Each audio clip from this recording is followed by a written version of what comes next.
Hi guys, welcome back to BitFenix. My name is Jackie. We've got new lighting equipment, we've got a new camera, and we also got a new mic. Today, we're going to be taking a look at 4 new cases. This is our Phenom series, so let's check them over.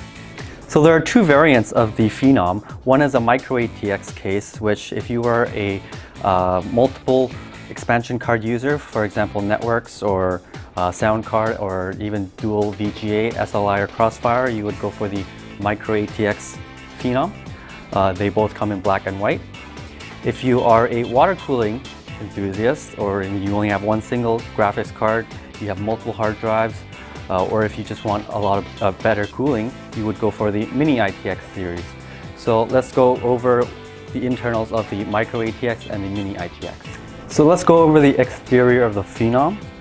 We've got a very classic and elegant design that could possibly fit up with your living room. On the front, we have a glossy logo that contrasts with the soft touch matte finish on both the black and the white cases. On the top, we have a removable mesh filter. Also on the side, we have the mesh strips that run along the top and the front of the case. Also on the side panel, we have your power and reset switches, your LEDs and your audio for your microphone and your headphone, and 2 USB 2.0, 3.0 ports. And that pretty much covers up the external of the case. Let's go over the internals. So let's start off with the internals of the mini ITX Phenom. Here we have a cage for your adapter. This is a 5.25 inch to 3.5 or 2.5 inch adapter. In the middle, you have a removable hard drive cage. Here you'll find 3 3.5 inch drives. Each of them can also hold 2.5 inch SSDs. On the bottom, you have 2 more 3.5 inch drives. Now in terms of SSDs and totals, you have 5 on these hard drive sleds. You've got 2 on the power supply cage, 1 on this hard drive cage adapter, 2 on this side panel, and 1 on the bottom of the floor, which gives your total of 11 SSDs for this case.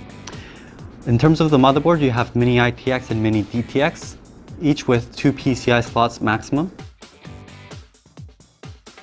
On the front, you have one 120mm fan, and on the rear, 120mm fan as well. In terms of the fan options, you have 2 120mm on the front, 1 200 and 1 230, or even 1 140mm.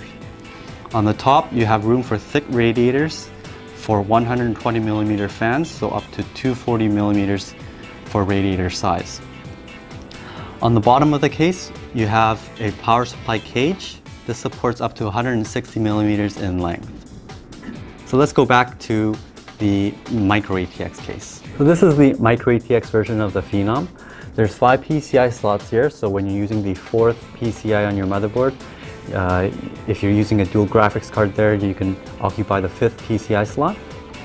In terms of fans, we've got 12cm fans on the rear and the bottom of the case, both of them exhausting. On the top, you have an optional 12cm fan, also for intake. This is a filtered mesh top panel. Optional fans, you have 1 on the bottom also for exhaust. And if you're using larger fans, 230 or 200mm fans will be compatible with the bottom. For your motherboard, large CPU cutout. Your power supply sits on the front. We're using this handy bracket. All you do is screw on your motherboard to this bracket and you just slide this in, and 1 additional screw to lock it in place. In terms of storage option, we include also the 5.25 inch to 3.5 or SSD. Of course, you see here that the optical bay is actually a short length so that you have longer graphics card compatibility. Now on the side panel, you also have a hard drive cage. Here you can actually install 3 SSDs or 2 3.5 inch. For the SSDs, this is very simple. All you do is slide in one corner of it and you screw in the back for installing the 2.5 inch, so you don't have to install all 4 screws. On the bottom of the case, if you remove the top the two fans, you can put 2 more hard drives. And with that, you install this heat shield, which prevents heat from rising up to the case from the power supply, affecting your hard drives. Of course, when you're using the fans, you want to push the air out, so the heat shield is not needed. Additional SSDs can also be mounted on the side panel, and that covers up the internals of the Micro ATX Phenom. So that wraps up the Phenom. Hope you guys like it. If you have any suggestions or feedback, send us an email or post on our Facebook wall. We'll be happy to listen. Hope we'll see you next time.